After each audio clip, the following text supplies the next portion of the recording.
What up, Knicks fans? It's your boy, Big Nick Burt. First of all, I just want to give a special shout out to Walt Clyde Frazier. All right, buddy, I know you were saying on the broadcast the village is gone, but, we got a lot of sentiment out there that you are the village for other people, all right? So I just want to make sure that's known. There we go. I just want to make sure that's known, all right? Like, I know it's hard getting older. I know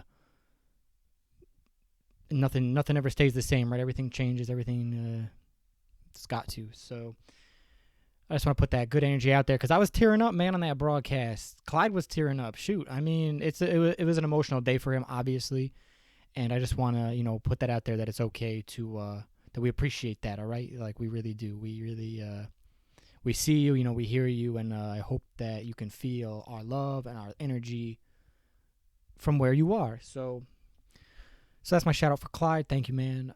You basically raised me in basketball. You basically been the narrator of my life for the last 20 years or so, 30 years or so. So yeah, I just wanted to get that out the way that, the village just grows, all right? Like I know it feels like it's dying and it's going away, but every day is a new chapter, right? So that's what we're on about today. And speaking about new chapters, I'm not happy with what I'm seeing after this loss, man. People love to talk their talk after a loss. And I'll never see these people ever again until we lose again. But as long as we're losing, they come out the woodwork saying, we're going to trade Randle. We're going to trade Mitchell Robinson. Who else are we going to trade? Who knows? But I'm not with it, especially not trading Randle at this point. He's made it pretty clear that he can be that guy. So let's just build the team around him. Let's go. Honestly, like, if it doesn't work out, if we look back in 5-10 years and say, yeah, we should have traded him, whatever, we can look back and say it. But right now, I'm not going to say that. I'm going to say let's keep building. We're doing just as good as we did last year.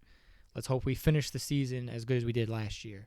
And with that in mind, guess who went off last year at the end of the season? Mr. R.J. Barrett. So I'm definitely looking to have a good game from him tonight. With the Timberwolves, it's like that ex-girlfriend energy with Thibodeau, and he's going to come in being pissed, right? No one likes the team that, didn't want you or you walked away from or whatever. So we want to prove to them, that we're doing better things, doing bigger things. And they're all healthy.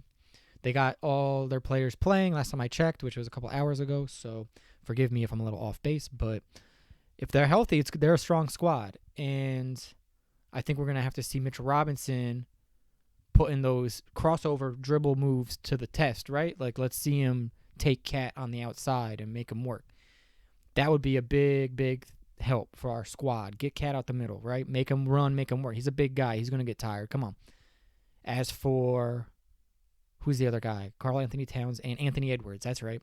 So, as for Anthony Edwards, that's just going to be, can we actually hit the shots? Because he's going to get his. We know what type of baller that guy is. He's going to get 15, 20 points easily, just like we saw Bridges get. Did he get 30? I think he got 30. But so they're going to get theirs, right? So the idea is we just get ours in a better way, like a three-pointer. So Alec Burks is going to have to come out. Fournier is going to have to come out. We all know the names. We all know the faces. Let's see some action, all right? I'm tired of talking about it. I'm tired of saying the same old thing. If Fournier shows up, we'll be a good team. Yeah, that's it. That's literally it.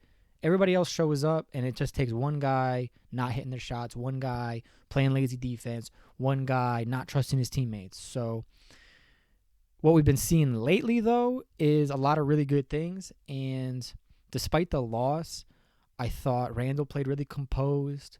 RJ played really composed. We were just missing shots, and they were just making everything. And honestly, that's just the game of basketball. What can you do? You cannot fight that.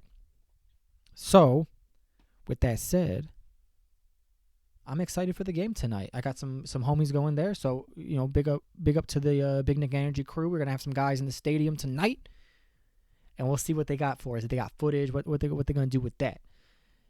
But other than that, I'm home chilling, like about to watch this game, about to rest up, and just look for another day. So, just wanted to share, my thoughts on Clyde and on Mike Breen and trading Randle or trading anybody, and that talk is dying down. Honestly, that talk is dying down. Now it's more of, how can we implement a better system? How can we better utilize who we have? Which I really, really enjoy those conversations more than feasible trade talks. Because now look at it. Everybody was talking about Myles Turner a week or two ago, and now he's injured. Do you still make the same play for Myles Turner if he's injured? I don't know. I wouldn't. I would leave him in Indiana and be like, yeah, you guys figure it out. He wasn't worth a first-round pick when he was healthy, and that's what they want is a first-round pick. So I'm for just hanging out. Let's just finish this season strong and see what we do. Honestly, like, I wouldn't be surprised if we make a big move more towards like near the trade deadline. But at the same time, I think it's going to be other teams initiating talks, other teams initiating, hey, will you do this? Will you do that? And we're going to be part of a 3-team or a 4-team or something crazy like that to get the Lakers somebody because they need somebody. And that's what I'm going to expect. I'm not going to expect a big blockbuster trade. And I think if someone, someone I just remembered, someone said Randle for Ben Simmons. And the reason I bring that up is because I'm thinking Ben Simmons to the Lakers, but that's why I started thinking about Ben Simmons and Randle. But Lakers need somebody, right? And we can facilitate a nice deal. And since we already did a favor for them, we might be getting a favor back pretty soon. But we'll see. That's all, hearsay. But from what I saw on Reddit, someone's saying, oh, Ben Simmons for Randle. Who says no, bro? I say no. I don't want Simmons for Randle. Are you kidding me? That's like 1 step forward, 2 steps back, right? Like, doesn't shoot. He plays good defense. He's got length. He can facilitate the floor. Okay. But that's it. And I question his mental toughness. I question his desire to even play the sport. Commitment to the team, all those things, those intangibles, right? Like what we praise IQ for, coming early, staying late, trusting his team, loving his team, like just working hard and getting better. The things that we were really valuing in our young guys, I don't see in Ben Simmons. So I would really, really, really hesitate to trade anybody, and especially not Randle. Come on. Like Randle is look at him. He's a known baller. He goes and he works hard. He puts in the work. He's got the mentality where there's no 3 ways. There's the right way and the wrong way, and that's it. And you can see that in the way he plays, the way he approaches the game. So I would be really hesitant to give up Randle for Ben Simmons. I'd be really hesitant to give up Randle for like Anthony Davis. Because that's the level I think he's at, is he's going to command like another all-star, right? So if we're going to trade Randle, if we trade Randle for Anthony Davis, what do we do with the power forward? Someone was talking about letting Obi Toppin start, and we love Toppin, but he's just not there yet, and that's fine. I love for him to get better and keep working because he's got that mentality. This is what I'm saying. Like, that mentality is from top to bottom. You can see it with all our players. We don't have 6 guys hustling and 1 guy not, like we did with the Carmelo Anthony days, where you would see 5 guys diving for the ball and then the odd man out. Carmelo was just like not really there, not really engaged on defense, not really trying to do it. So that's like the exact opposite of what we got right now. What we got right now is a bunch of guys who work hard, who are just trying to make the right decisions on the court, trying to get theirs, but also help their team. And that's really, really big. And that's why I love the addition of Derrick Rose, because Derrick Rose came in and immediately was unselfish, was immediately running the plays that Thibodeau ran, and getting the guys hot who were hot. And then when it wasn't working, he would just slice up the defense and go right to the rim every time. And that's just such a talent. I mean, not everybody has that, right? That's MVP Derrick Rose for you. So when he came in and did that, we're all like, oh, this guy's a New Yorker. This guy's a Knick. Like, let's go. When Kemba Walker came in and he's like, this is home. I'm glad to be here. Then he comes in and drops a bunch of points on Boston. Yeah, he's a New Yorker. Let's go. So I'm just really hesitant to start trading away people because our culture is growing. And when you start taking away pieces and showing guys like Mitchell Robinson that you're not worth the extension, we're going to just ship you out right before it. Now, what does RJ think? Are we going to do the same to him? What does Randle think? Are we going to do the same to him? And I know you can compartmentalize it and say, oh, no, Randle, we did that to him, but we're never going to do that to you.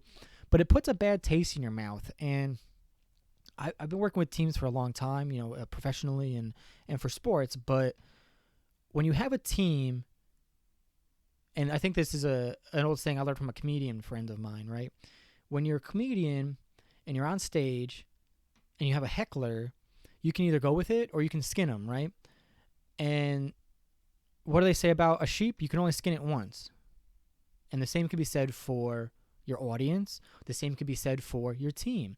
And it's okay to have that guy who is like the butt of the joke, or he's the weakest link. So you kind of like, you're trying to motivate him. So you kind of like antagonize him to get him going, right? And that can work. But you got to know your personnel, and you got to know what that's doing to everybody else around him. Because to you, Elfrid Payton is some bum point guard, right? But to the guy next to him on the bench, that's his buddy. That's his coworker. That's his friend. Like, you can't just skin him for nothing, right? So as much as we want to lambast, and I think we've heard anecdotes about like Mark Jackson. I think we've heard anecdotes about Jason Kidd. I'm sure there's more, but where they kind of sacrifice one guy. I think Doc Rivers does it too, actually.